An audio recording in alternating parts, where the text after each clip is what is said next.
So the lecture for today that I'm going to give you is called Ducks, Weenies, and Decorated Sheds. And it is about the interplay between meaning and architectural form. And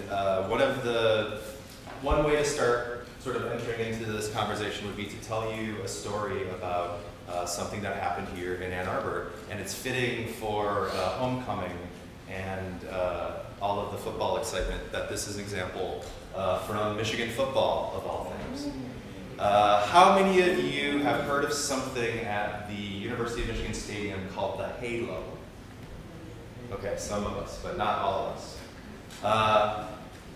It just so happened that so in 1999, I believe, they were doing some renovations to the big house to make there be more room for fans. And as part of the structural and architectural work to increase the size of the stadium, the architecture firm that was hired by then President Lee Bollinger, that architecture firm was Venturi, Scott, Brown and Associates, who the postmodernists here are familiar with, I think, by this point.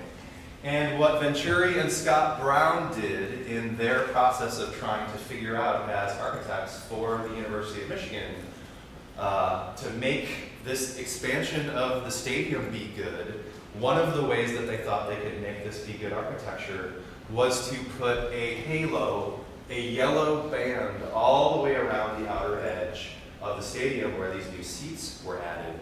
And in addition to that, not only would it be good, and the University of Michigan Clements Library actually has the architectural drawings that Venturi and Scott Brown made. You can go handle these the way that I did, and they're lovely to look at.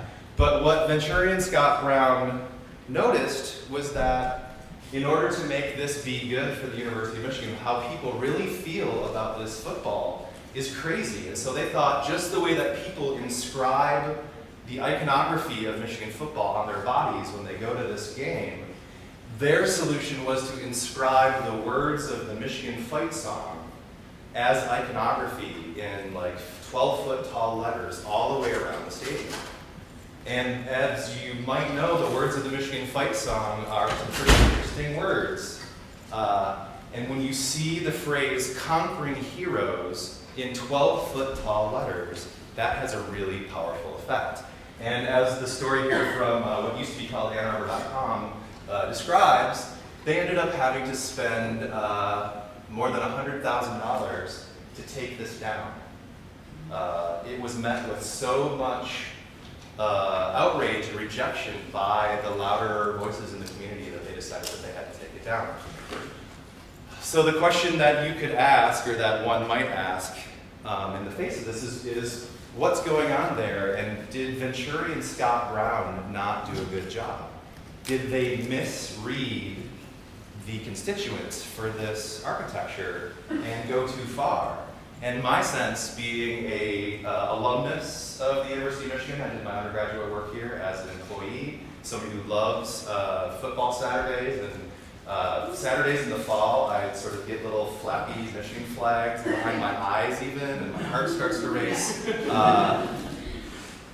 What I think happened is what happened in Shakespeare with The Tempest.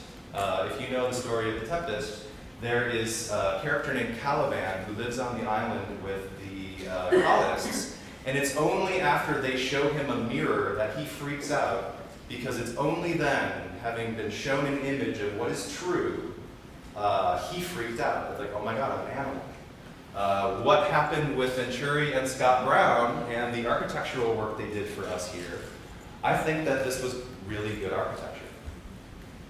It was just that we couldn't handle the truth. It was rendered so vividly, inscribed on the surface of this hallowed building, we just couldn't take it, and we freaked out.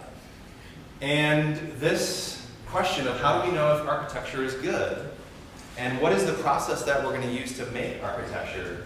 One of the things that Richard Saul Wurman said that I've repeated for you now a couple of times is this notion that designers have this weird need to just start rushing in and solving a problem, but the place that he believes that we should start with architecture is by asking about truth. and what is true for the client. And just like we looked at this building that Mr. Wurman made and asked the question, well, how do we know what good means? Depending on what is true for the people that need to use the architecture, we can make some judgments about what is good. And both Venturi, so an interesting connection here between Robert Venturi and Denise Scott Brown and Richard Saul Wurman, is that they all worked in very close proximity to the architect Lou Kahn at Penn in the 1960s.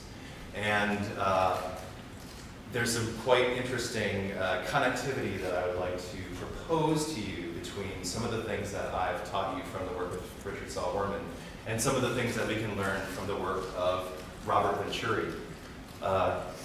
When Wurman was studying with Kahn, Venturi was Kahn's teaching assistant and then a colleague of his teaching as a professor at Penn.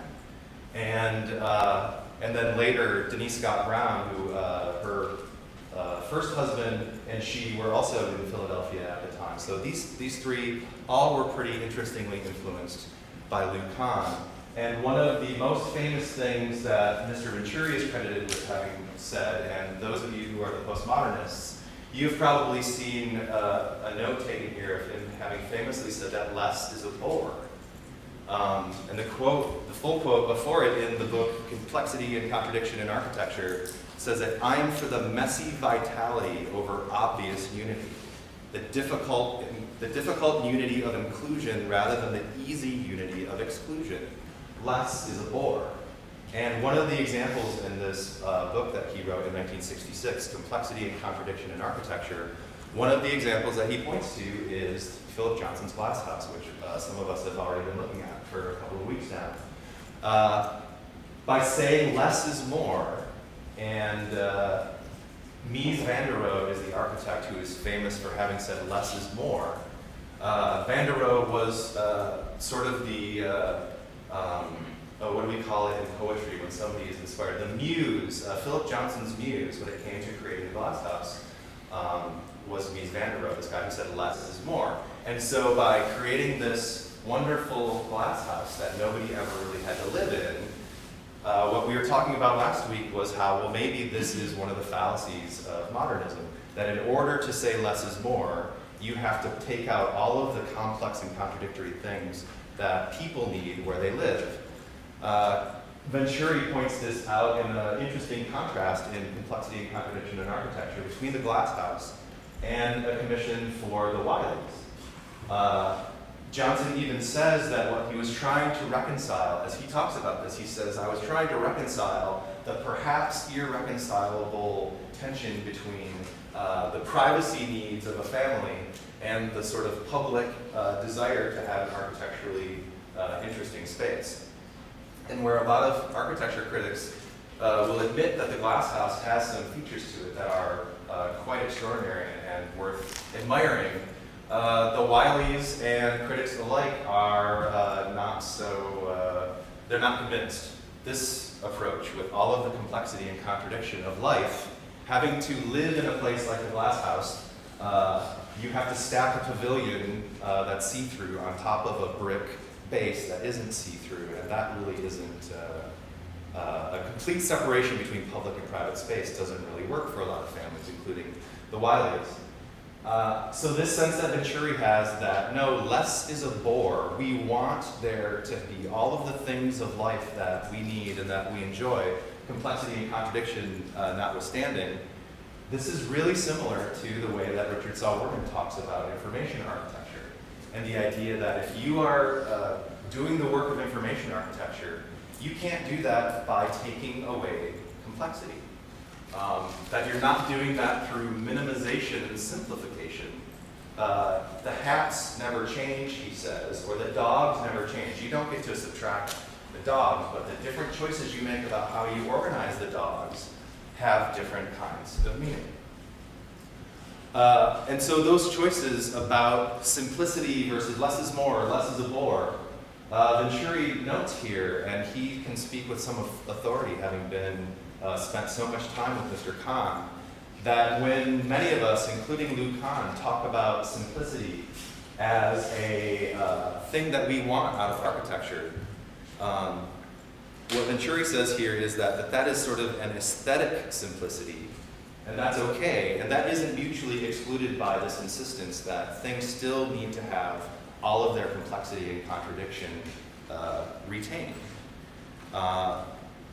Another interesting way of talking about architecture that Mr. Venturi presents in this book from 1966 is the idea that architecture, if you are wondering what is the architecture of a building, and a couple of weeks ago I showed you examples of this from the Kimball Museum in Fort Worth, and was posing the question and maybe even proposing an answer for what is the architecture and what is the design of this.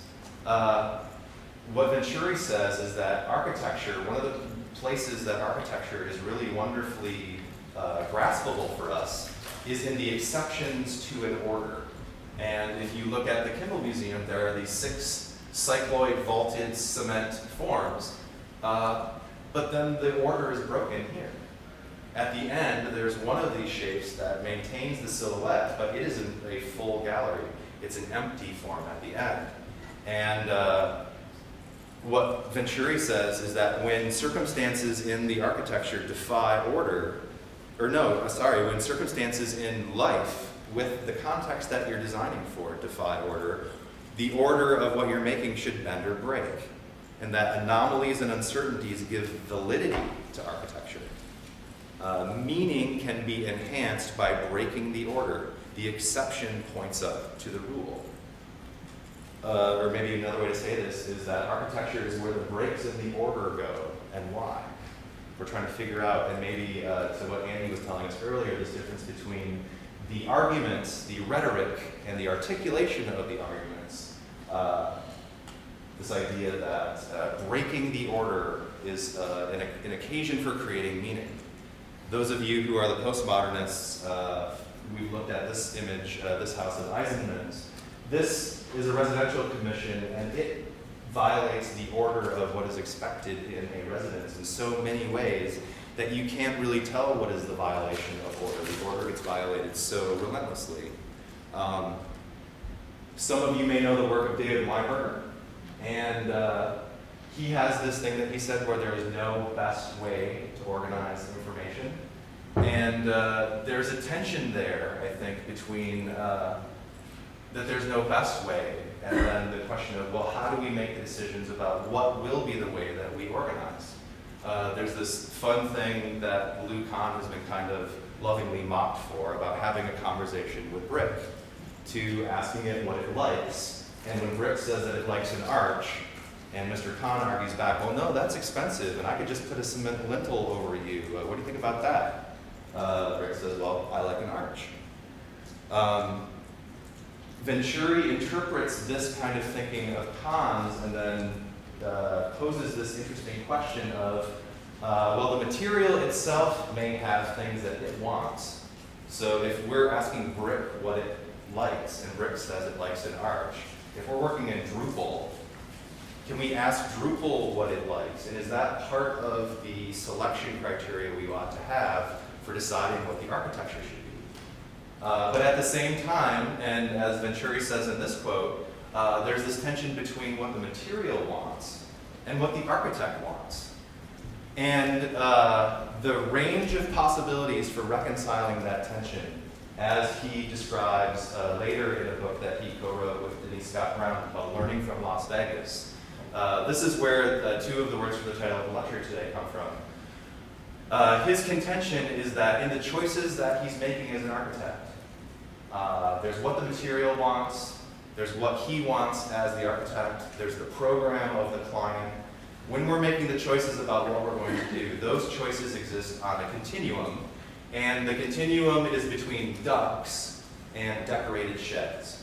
And that the architectural meaning, so the brick has something that it wants to say, the architect has something that she wants to say. You can have this conversation with the architecture. You can set up this argument in space in a way where the argument is embedded, encoded in the form, deeply, deeply embedded in the form, Or you can do what the Venturis and what should I call them, the Venturis, what Robert Venturi and Denise Scott Brown did at the University of Michigan Stadium with the halo, which is putting the things that you're trying to say, using that as iconography on the outside of the structure. And then if we want the structure to no longer be a restaurant, if we want it to be a electronics store, we can just change the sign that says eat to say iPods or what have you. So this range between ducks and decorated sheds. They got the idea of the duck from a structure on Long Island. And this idea that when you choose a form that is that close to use, that is a really interesting way to be using architecture to make meaning and to structure your arguments in space. But then back to what Andy told us this morning, if another part of what's great about architecture is the ability to articulate it differently in different contexts, if the context of use here changes, the ability for us to articulate this argument, because it's been made at the structural level of the form of the building, what Scott Brown and Venturi argue is that you should almost never be making ducks. What you should be doing is making decorated sheds. And you can get outlandish with the decoration of your sheds such that it almost feels like a duck. But this building could be repurposed in any number of ways. It could be a giant boot. It could be a giant cow. I don't know if on E-Course in Ypsilanti the giant cow is still there. But you can decorate the shed in really strong ways. So we're not saying you can either have a really obvious architectural move or a subtle architectural move. The argument is you can have an architectural move that is putting the meaning into the structure in a really permanent kind of way versus an approach that's a little bit more flexible. Yes? So with tools like Drupal and with other content management systems and just designs and web, how do we ever go to the extreme of the duck? Like how do we ever do that on a website where everything is so changeable? It's not like we're forced to conform. Is your question related to this one? It's an answer. Okay, please. You don't have to use like Drupal or anything like that. You could build it from the ground up. So you could write a PHP backend, you could write SQL, you could choose MongoDB or whatever you want. You could use whatever tools you wanted, and it would be specific to that purpose. So like Facebook, when it started, they used some, I don't know, whatever a pre-existing database like structured language that they could just drag and drop in. So it was very much a decorated shed.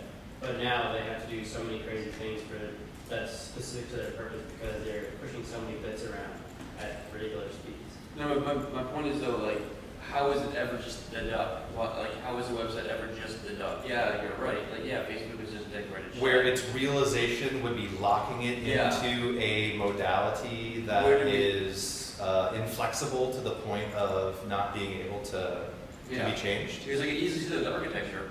Because you have to pretty much tear down the building. Right. Yeah. How do you make this, if you cut the duck's head off, maybe, but even then it doesn't lend itself to the generalization of other use the way that a decorated shed does. So where do we ever have that problem in a web platform? That's an interesting question. Yes? Anyway, what about something like I know Salesforce.com, they've created all of their own languages and ways to display their information. If you try to port that to any other environment, it just wouldn't work because nothing else can plug into it. Nothing's like it's architected in a way that Salesforce is. So if you try to use their gateway system for some other website, it just wouldn't work. I don't know.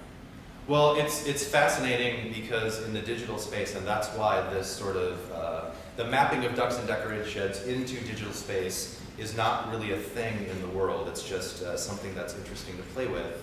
And I think the proving it out piece still needs to be done. So for there to be just a bunch of questions generated by this proposal, that this is one way that we can talk about the range of what's possible and that it still is coherent in digital, I think it's an open question, but I think there are enough interesting ways where it might be that it's worth at least spending a little bit of time arguing about it. Kat? I think the closest thing to a duck on a website would be one of those awful, 10-year-old websites with the whole first page is some sort of metaphor where like you're in a room and you've got to click on the bookshelf, and then whatever they've set up isn't, you can't make that anything. Whereas if you're on a website with a menu up top, I can change what those menus say, and I could be a store that sells shoes, or I could be a resource for learning about architecture. But this landing page of a website that's like, you know, I don't know, like a boat in the middle of a lake because we're a website about fishing. Yep. And you can't make that now a website about baking pies. Like, it's just not going to work. Well, and part of what you just observed there is that that used to be a thing. Yeah. And so have there been enough iterations of what is a web experience, what is a web architecture, such that there was a time of experimentation with duck-like approaches, and we now know, oh no, right, Ms. Scott Brown, Mr. Venturi, thank you, it's always bad to be doing ducks. We know from Web 2.0 forward, we'll only make decorated sheds. I'm not sure. I don't think there's such a switch that happens where it's like, oh, we're going to do decorated sheds from now, especially when it comes to web. Because those web pages do exist, the ones that you call docs. It's just that they're less prominent because you want a different organization to the actual information that you're displaying. And so it becomes a decorated shed because you find these predefined patterns that you can use to portray information. So from one website to another, you see a similar template or similar style of communicating that information. But those docs still exist. Like you go to, I don't know, like an artist's webpage and they have the latest picture from their album and some weird thing happens when you mouse over something, right, and you do some crazy stuff on the other side, whatever. So those do exist, it's just that it's less prominent. And another reason could be that it's a cost-based thing. Like the popularity or the more popular a particular language or a particular pattern is, the more likely it's going to get adopted. And that's right. That means there are more people that are adapted to it. So the physics of how web and digital things get paid for and made also cater to more of a decorated shed approach than a duck approach, because a duck is fundamentally more expensive to execute. You had a verdict. Well, I mean, I agree with what you said, but like maybe that a duck in a web sense is when you're building something that's very specific to a purpose that already exists. Like if you sort of try to rebuild Google Analytics for a specific platform and you base all of the database queries on the specific architecture of the database or this company or this organization or whatever, and then you need to change something about it, either you keep it as it is or you just use Google Analytics. But either for proprietary reasons or other reasons, there are still people who do build it themselves. Sometimes. Well, and the other thing that's tricky about digital is that the reuse of certain interface patterns and approaches is meaningful, right? If somebody steals the UI from some other, if a competitor uses the same layout, the same navigation approach as somebody who's a leader in a category, that's often pointed out as following. But isn't choosing a architectural form, a structure of layouts for a website that is aping somebody who's a leader in a category? So if I had $1 for every time I heard "make it like Amazon," I'd still be here, but I would have driven a fancier car. But yeah, just the idea that I'm using that as a duck, right? If the meaning in the structure is what a duck is, and I'm choosing one of those structures of a leader to compete with them, is that being duckish in our architectural choices? I actually have a question. While we're discussing about the ducks and the decorated shades, and we're trying to draw similarity and trying to relate it to the digital aspect of it with respect to the websites. And so what I'm wondering is, are we trying to shy away from the customization that some people feel is so important?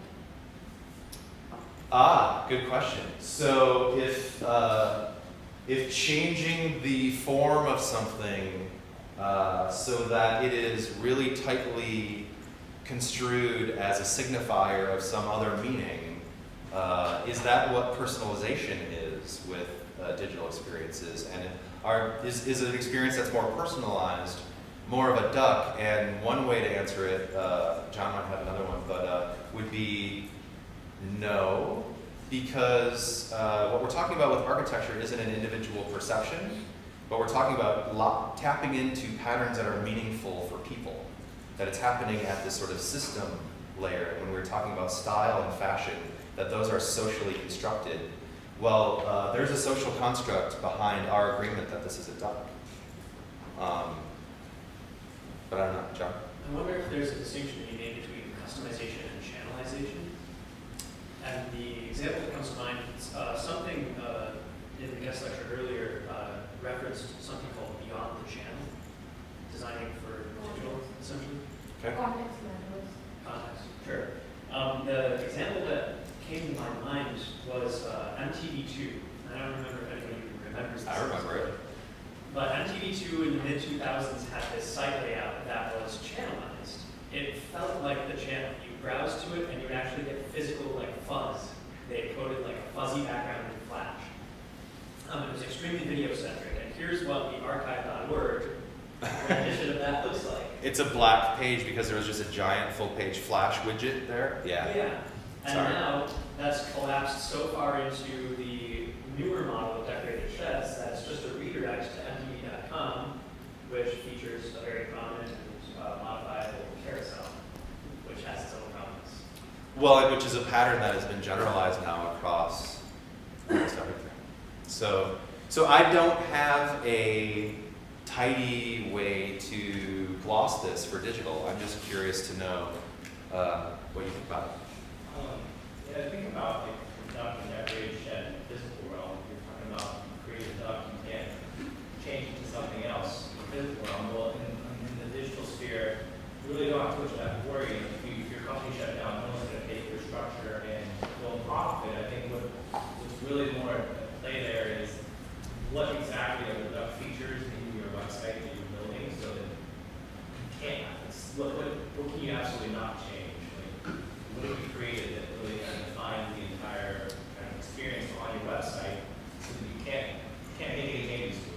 And that's kind of a duck feature that you can't modify. Well, something that's wacky about the digital that is not present in this ducks and decorated sheds matter in with atoms and physical space is this notion of, does hard to change make it a duck? Or does hard to change the meaning? I think it's maybe more of the latter, at least in physical spaces, because this is talking about the range of meaning, not the difficulty of implementation. So it's not that things that are easy to implement are decorated sheds and that things are hard to implement and then change are ducks. So that gets a little bit goofy on us also. So the way I interpret it as a duck is impossible to change without destroying the structure. Sure. So that's the way I interpret it. But if we're interpreting it as simply hard to change, then yeah, everybody's examples that we just talked about as ducks will apply. But I guess the way that I interpreted it, it was simply, you have to, in order to change it, you have to start with You have to break your ontology in order to change it, maybe, is one of the ways we could talk about this for digital. Yeah, that would make perfect sense then, yeah. Yep. So it's the durability of meaning, not the durability or lack thereof of modality, perhaps would be another way to say that. So I'm going to hand over here. Yes? So I think this is like comparing apples to oranges.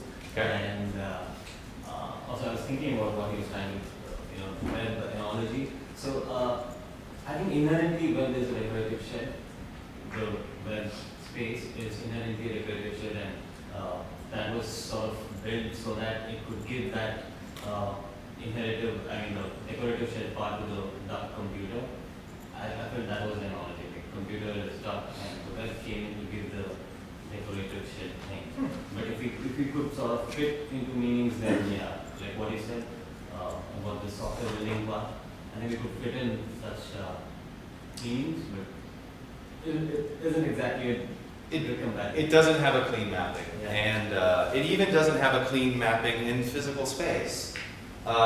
With the Home Depot, what kind of a store is Home Depot?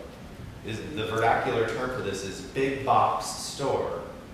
So for Home Depot to be doing business in a big box-shaped structure, for them, is this a duck?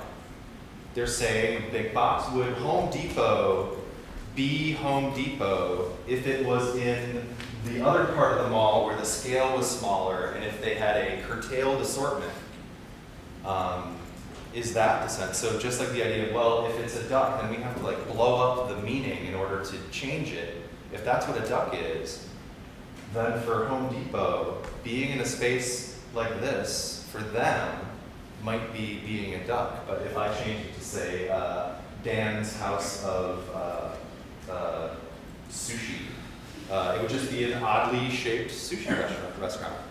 Okay. It reminds me of this idea that I think it would still, even as a sushi restaurant, look like a Home Depot. Well, we use a different typeface. We use Comic Sans. There's a website, I can't remember now, it's like you're not fooling anyone or something, and it collects photos of businesses that have gone out of business and then something else has moved in, but you can still, so if a Pizza Hut goes out of business, it doesn't matter what moves in, or what color they paint that roof, or what they try to add to it. That's it's right. That always shape, gonna- that silhouette of that building is always going to mean Pizza Hut until the people who knew what a Pizza Hut was are no longer perceiving it. And I think that Home Depot, even though it's a big box, it's still, it looks different than a Walmart, even when you take the name off of it, they're little big boxes, but it's still a Home Depot. Okay.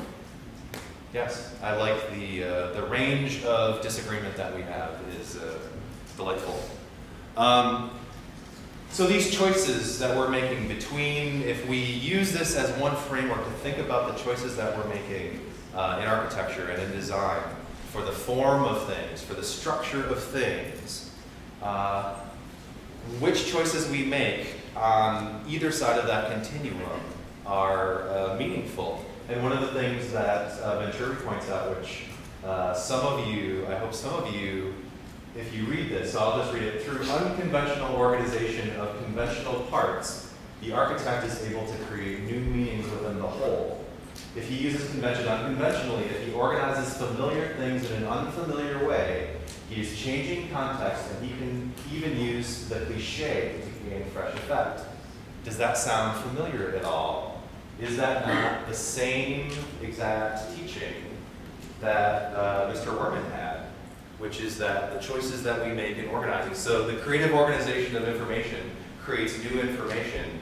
If something would lend itself to being organized in chronological order, and if you choose to present it in alphabetical order, subverting what people expect, not only does that mean that's different architecture, but that means your meaning has changed. You are using the organization to change meaning. Mies van der Rohe said that architecture begins with the creative placement of two bricks. And if you think about, well, what might be meant by that? So two bricks, we could do them like this, and then it starts to mean the letter T. We could put the two bricks like this, and it starts to mean, or starts to say, hey, I'm tall. We could put the two bricks in the shape of a cross, and then it either means addition for some people or a religious symbol for others. So all of these choices about organizing, if that's the primary medium of information architecture, is organizing information because of reasons, then we can ask the question of toward what? What are we targeting these choices of the form that we're taking to mean? And what Venturi and Scott Brown propose is you can be making those choices to make the meaning be really baked into the structure such that you'd have to blow it up to change its meaning in the future. Or you can be doing that meaning making on the surface. A third option, perhaps, to be considering as you are making choices about how to organize, how to structure. It could be toward a duck, it could be toward a decorated shed, or it could be a weenie. You could make a choice in organization, not so much for the meaning of the thing itself, but more for the sense of what is the meaning of the overall experience. The idea of weenies in architecture is from Disneyland. It's a term that Walt Disney adopted from vaudeville, where the weenies were used to make the stage animals do certain things in a certain sequence. And the way that the scale of the buildings and the position of the buildings, so the Matterhorn, or no, is it called the Matterhorn? Yeah, the Matterhorn ride is a weenie. Cinderella's castle is a weenie. These things, these structures have meaning of themselves, but they also have meaning in terms of just orientation and navigation and choreography through a place. The meaning of this building, I think that this building is a weenie. This building is not a duck or a decorated shed. The purpose of this building is to be a weenie, and that the weeniistic needs for this building trumped the user needs of its inhabitants. The reason this building looks like it does is it's a weenie that is the offset of the Ford School of Public Policy in defining the edges of what is Central Campus. The modality that they chose for North Quad, there are a lot of reasons for what they did here. But my contention is that as this architecture presents itself, it's for the purpose of weenie, not for the purpose of duck or decorated shed necessarily. Yes? Didn't you say that the purpose of a weenie though is to attract attention and therefore attract movement? But then if it's corners, what is the whole point of being a corner? Is that you attract the movement internally to the middle of it? Interesting question. I guess I am not expert enough in the Disney sense of weenie to know if placement at the perimeters of the space that the sense making is happening inside of. Well, you just use the Matterhorn in the Disney example, so I just assume that the weenie means that you want to attract movement and therefore like attention and therefore movement. So I just assume that the structure had to be in the middle, but I guess it doesn't have to. I guess I'm asking that it doesn't have to. Yeah, I don't know. And if we go back to the vaudeville sense, I would think that the weenies were positioned all over the place. Sometimes the movement is that you want to get them off stage. Sometimes you want to get them on stage. But I don't know. I have no expertise. Yes? In Disney, the way they created their road to go towards the castle, it looks further away when you go in and draws you in, and then the other way around, it looks shorter to get to the exit, so they're kind of pushed out. So I think they can create multiple movements. Yeah, and they're manipulating your perception of the space. And so the arguments in space here are the arguments about what is the meaning of Disneyland, or what is the meaning of the University of Michigan, although the choice of collegiate Gothic as the style here was meant to do some of that. But yeah, weenies. So another category, and again, this one, clearly my command of the edges of the category of weenie are not all that well defined, and similarly with ducks and decorated sheds. All of this really begs the question of the choices that we make when we're designing and the choices that we make as architects.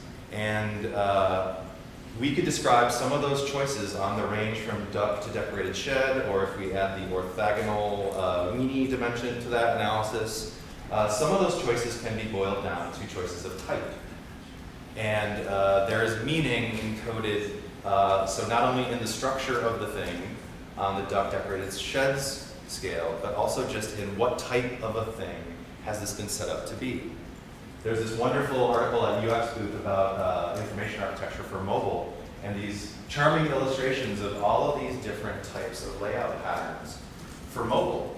And the choices that we make, the use of these patterns as they have occurred to you now. If you're like the statistical normal person now, and you're looking at that phone and swiping and tapping 3 or 4 hours a day, the choices that the current generation of app makers have made with these different types of layouts, these different types of structures, maybe right now with this technology being as young as it is, these types don't have meaning encoded into them especially much. But I think increasingly they do. And so while you're making these choices about what should the architectural form of this thing be, is it toward something? Is it toward making it unmistakable what the meaning is? Do we want the meaning to be inscribed on the surface? Well, some of these choices about just the realization of the interface start to carry some meaning forward with them. So here's PayPal. Here's Square. Here's the new healthcare.gov. This pattern of giant carousel minimal nav and then some blocks is starting to mean stuff. But depending on the context you invoke it in, you might not get the meaning that you wanted. And whether this is for familiarity's sake, and I apologize to this woman, the screenshot tool makes it look like she's got a double chin. She doesn't. Why this choice for the execution of what is arguably some of the most hotly disputed real estate in the United States of America today? The whole government shut down because of this. Why did we choose this pattern? Is this a duck, or is this a decorated shed? Or is this a weenie? Okay, good. I don't have the answers either. No theory of architecture will survive. The only thing about architecture that survives is architecture. So that is the end of what I have for you on this topic of ducks and decorated sheds. Do you have objections? A very lovely diagram here.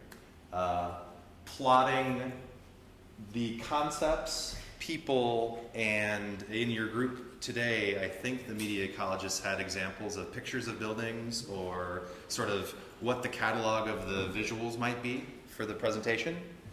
So I think it would be super if you could plot those, if you could map those in the way that a story can be mapped, so time along the bottom and awesome being the vertical axis.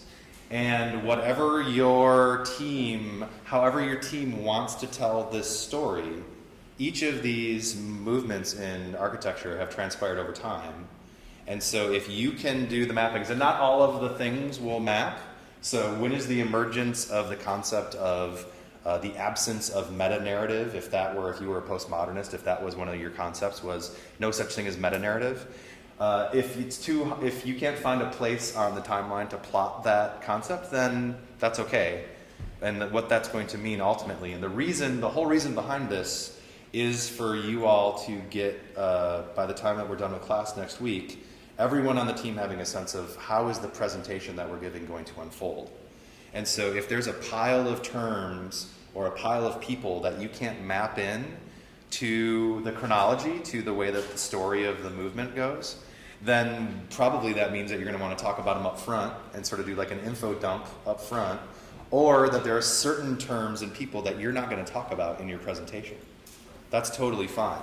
And so my naive sense is that the requirement or the assignment for you all to make a map and to take these things that your colleagues have gathered and start mapping them to the way that the story folds, that is going to help you land on a structure for how you're going to do the presentation. Does that make sense? Yes? So for the person, is it like when they got the most recognition or when they... Sure. Yeah, because these aren't going to be birth dates. Mies Johnson and Mies Vanderohe and Philip Johnson, the Seagram building that they worked on together. You could put both of them onto the date of the. You could even have like a cluster of Seagram building Mies Johnson, for example. Oh, yes. Building on the previous work of the team. Yes. Your teammates, and so you can. So Sabarish, maybe if you can make the homework that's been handed in to date, if you can share those in a way that we could make available to these guys. Okay, just to put out. What's that? Just to these guys? Just to these guys, yeah. They're the ones who need to work with it. So if you can share those previous, there's a Google document of some sort for each of the previous roles' work, sort of the list of the terms and the people and stuff. So if you can do that, and I don't think you have to have this totally done. If you don't have the time to be working on this either individually or if some of you are both on the same teams, you can use the time in class next week to put this together or to finalize it. I wouldn't want it to be starting from scratch and that you don't do anything between now and then and just show up and draw the line on the whiteboard and sort of real time it. But ultimately what you're handing in is just some sort of a documentation. It could be a snapshot of the whiteboard of how does this all map, and then showing your colleagues this map. Some of them are going to see things that they made put into this context. If you can just propose, what is the way that we're going to tell the story? The beginning of modernism was X. there were some high points, there were some low points, and then it got killed off by postmodernism. If that's your story arc, then where do some of these things go?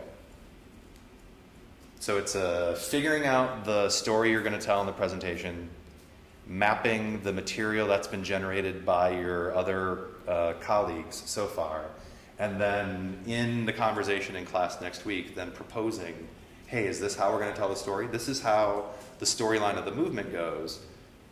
Are you guys, can we use this as the backbone of how we're going to do the presentation? So what you might come out of that session with, if you've got a Google Doc open, you could start a Google presentation file, you know, their equivalent of PowerPoint, and just stub out what are the different, you know, first we're going to talk about this, then we're going to talk about this, then we're going to talk about this, then we're going to talk about this, and then we'll be done, and then we'll show our redesign recommendation. So how many steps are there in the presentation? The minimum number of steps would be the ontologist talks, the taxonomist talks, the media ecologist talks, you guys say something, and then your designers say something before you introduce the work. But that might not be the best way to tell the story. Is this making sense? Yes? And this is for startups we do that, right? No, this is, well, I mean, ultimately, yeah. It's the presentation where you are teaching the whole class about the history of this movement, who some of the people are, what some of the buildings were, what the media was like. And then once we understand that, then you're going to show us what you did, and your designers 2 weeks from now will sort of lead a whole 3-hour session of whiteboards and paper and sort of drawing, okay, what are we going to do? But yeah, this story is meant to place the audience members in a position where they could understand what you're going to then say is the new design, the new architecture that you are proposing lines up with how this movement meant something. Its story had some ups and downs in it. It had some people and moments and buildings. And so once I know that, then, oh, and look, this is how we redesigned it to, as if it came out of a story like this.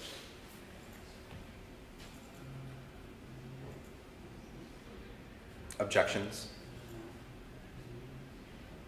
Okay. Excellent. Please feel free to ask me if this context is not a comfortable one to ask a question like this. Yes?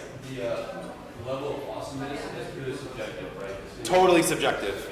And that is and that's part of how you're gonna tell the story, right? If you're gonna say, you know, the high point of postmodernism was Frank Gehry's house in Santa Monica, that's totally subjective. Yep.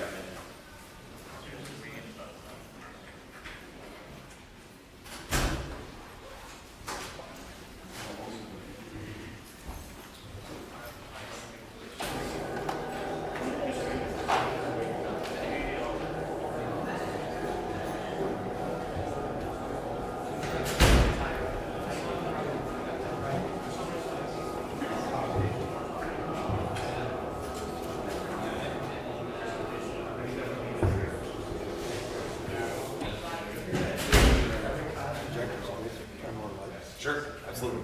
Please do. I don't know how to do that myself.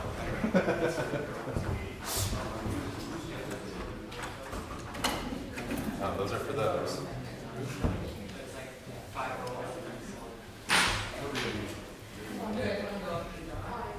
Of course, they make a lot of shit.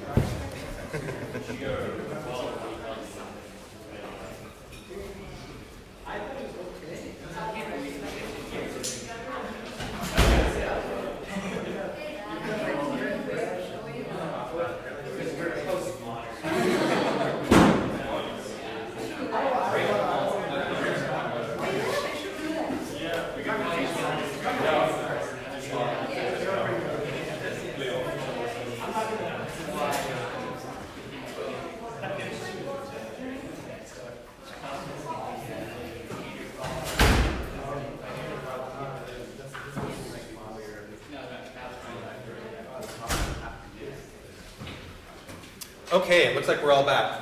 So I would love for your media ecologists to come up in a minute when I give you the signal. to come up and populate these with what you came up with for your tetrads. For those of you who are not the media ecologist or who were asleep in your little session, I will just explain this briefly for the benefit of the webcast audience, which is Marshall McLuhan was a media theorist in the 20th century, and he had a theory for media. His theory was that anything that extends man's capability and mankind's capability to do a thing, that is his sense of medium, and that particular media have meaning in them that works independently of the content. He even went so far as to say that the medium is like if you wanted to break into something, into like a secure location, and there's a guard dog, you can wave a piece of meat in front of the guard dog and then get into the place and rob them. McLuhan said that the content of any given medium is the tasty piece of meat that we all are distracted by, and that the medium itself is slipping this meaning into things without our noticing it. So the whole purpose of this line of media analysis is to understand what is the message in the medium itself. So for modernists, if the curtain wall as a construction technique, if that were construed as media, according to McLuhan's process, what would that start to look like? And he uses something called a tetrad to describe that. And the way that a tetrad works is, I'll do it over here. He says that any media is subject to these laws, that media extend something that people are able to do. And so the quick example I can give you is, if we think of the agile software development process as a medium that extends man's capability somehow, what does it extend? Well, one thing that it extends is sort of a granular. The reason that people love Agile is because they didn't know if the product was good or not until launch. And if the development process is 12 weeks and you only know if it's good when you launch it, that introduces risk. So what this extends, what Agile, if that's the medium we're talking about, what Agile extends is our ability to know what the quality is in real time.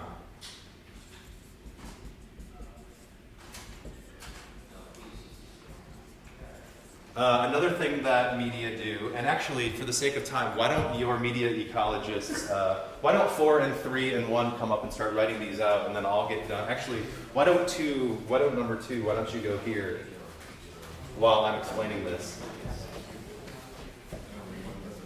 So all media, according to Marshall McLuhan, extend something. So in the case of Agile, it would be the quality, the ability to know what quality of a software product is in real time.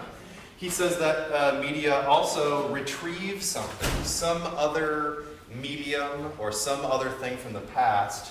And one of the things that Agile retrieves, or at least in my analysis of it, is medieval craft guilds are retrieved by the Agile process. The theory also says that any medium obsolesces some other medium, makes some other media no longer necessary, or changes the function of some other pre-existing medium. And in this analysis, my sense is that Agile obsolesces the idea of the master architect, that there's somebody at the top with a master plan for how everything should go.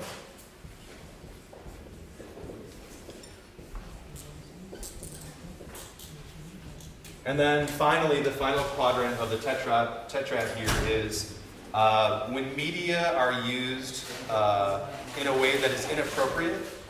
He believes that any media can be used in an inappropriate way and that they reverse into some other tendency if you are pushing a certain type of medium to its limits, that it will reverse into something. And what Agile reverses into when it is done wrong is the loss of the meta-awareness of the quality of the whole product. So it extends my ability to know what the quality of the features are in real time. So we could say feature quality. what it reverses into, if it's done wrong, is losing the sense of what is the overall product quality.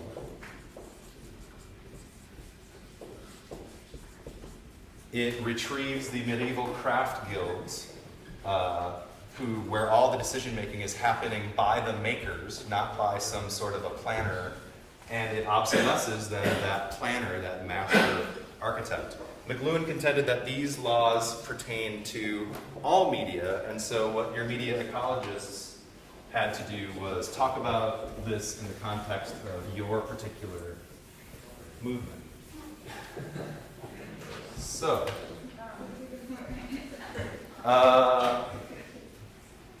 would you like to go first? Okay. And what was your, color? We chose two. Oh, okay. Yeah. So, before the discussion, we had just one, and then we just came up with another one during the discussion. So, as KTIA as a medium, it enhances flexibility. Oh, and wait. Katia is the software tool that Frank Gehry uses to make his marvelous things. Yeah. So basically, it's a 3D modeling software tool. So it enhances flexibility in a way that postmodern architecture is all about. It's all about flexibility. Actually, it's bringing the features of the past and the present, and then merging it with the future and then creating something. So flexibility is enhanced by KTIA, and it reverses complexity. So reverses, as you heard, the meaning of it was when taken to a far extreme.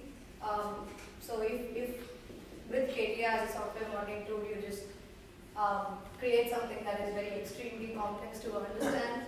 So that is complexity, and then it makes linearity an obsolete thing, maybe because with KTIA maybe you can create these products which are very unique in nature, maybe like just plugging in a couple of features and then adding them to the 3D model being created.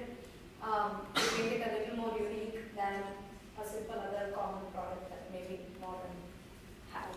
So and then it retrieves the idiosyncratic nature, so it has the individualistic feature that was maybe used before modern, and then modern lost that nature, and then postmodern brought it back with the flexibility and stuff. So, and then one other medium that we used was color. It enhances visibility in a way that maybe glass didn't, or maybe the monochromatous nature of modern architectural movement did. And then it reverses, if it is taken to a far extreme, maybe it creates confusion in the eyes of the audience. Maybe looking at an architectural building with a lot of colors might create a little bit more confusion.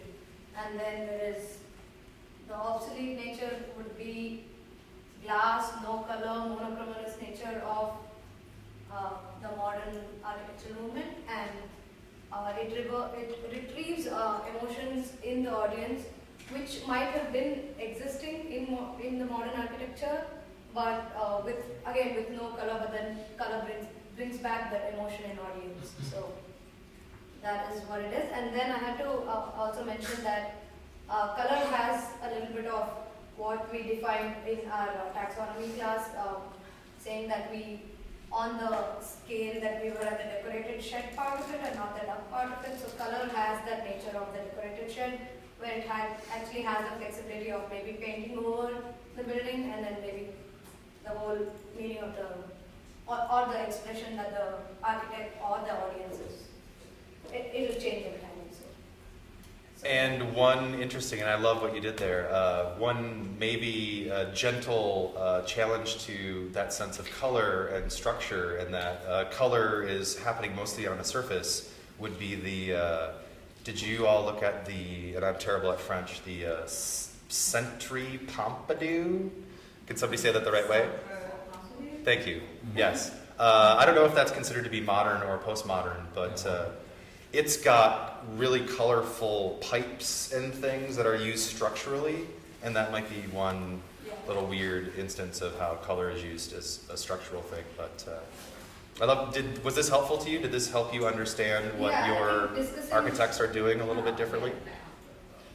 I think discussing about each of the triads also helped us understand the movement better. And also going back and maybe a little bit of reflection on what we did the last time and how area and color means to us as a decorative shed and not a rock. A little bit. Great, thank you. Okay, group 3. Oh, we had a question before. Okay. Chase Kruthi down after class. Yeah, go ahead. So we had like 6 to 7 tetrads, but we, in the discussion, we kind of brought it down to 3. Modular, modular, and curtain wall. There is a huge difference other than the 2 letters. First of all, I'd like to go with modular. So what modular spaces stood for was predefined spaces that you designed and then you just put blocks into space and then you had bam, a building. What it enhanced was remove the tension about the conflicting use of the space, so you know that a certain space that looks like this is used for a certain purpose. What it reverses was, modernists were known to be creative, but if you build a structure that dictates the use, it kind of hinders the creativity. That's what we thought about. This might be a bit, to the extreme, but it retrieves slavery to some extent. The structure was dictating as to what you were supposed to do. And what it obsolesces is multipurpose spaces. So now, a certain space like an atrium is for walking, there's a reading space and things of that, so, the spaces were well defined. Curtain walls, what curtain walls did was basically they are like giant windows that scale across floors. So what they did was basically they increased the visibility, but at the same time, too much light can cause a glare, and so it reverses, the concept of visibility causing glare. Yep. What it retrieves is connection with nature. Closed spaces like this, we are not connected to nature, and before And if that was a curtain wall. Yeah, we'd be more connected to the outside. Yep. What it obsolesces is small windows. Yeah. And then modular, we drew a really nice comparison and discussion to Fitt's law here. A modular is to this kind of architectural period the way that Fitt's law can be to touch interface. And I'm going to try this, but this is modular. Essentially, it's a series of golden sections. If you've ever seen like the golden ratio spiral, it's chunks of that kind of stacked on one another. And the combination of those measurement tools and the height of a man going like this was the basis for Le Corbusier's kind of universal proportionality. So with that in mind, what that enhances is the proportionality of spaces, especially in the modernist era where you can have like these huge scaled buildings. This was an attempt by him to kind of bring that back down to human scale. It reverses accountability to individual design choices in some sense, because we come up with a universal standard. You can have bad design around that universal standard, but then you can blame the standard. It retrieves the Egyptian cubit, which was the length of your fingertip to your elbow as a measurement tool, because the height of a man going like this, it's not seriously precise, and it's also kind of it's not sensitive because, well, there are women. And then it obsolesces like standard metric versus like imperial conversions or hybrids. So if in cases where you had to like choose one system over the other or try to hybridize the two to create a building, kind of obsolesces the need for that, or at least the ideal does. But we also had a quote from Le Corbusier that kind of is symbolic, and it's taking me a moment to pull it up. He's quite open when he notes that the modular has the capacity to produce designs that are displeasing, badly put together, or horrors. Ultimately, he advises that your eyes are your judges, and the modular does not confer talent, still less genius. Wow.